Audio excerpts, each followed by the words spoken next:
آگ کی تین خاصیتیں ہوتی ہیں، ایک گرمی، دوسرے روشنی، اور تیسری یہ کہ وہ اوپر کی سمت کو درشاتی ہے۔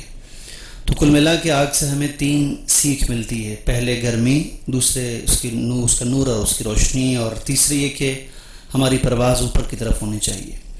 ایران میں جو لوگ آگ کے ارد گرد جمع ہوتے تھے آتش پرست نہیں تھے، بلکہ اللہ کی اس فطری مخلوق کی طرف رخ کر کے بیٹھتے تھے۔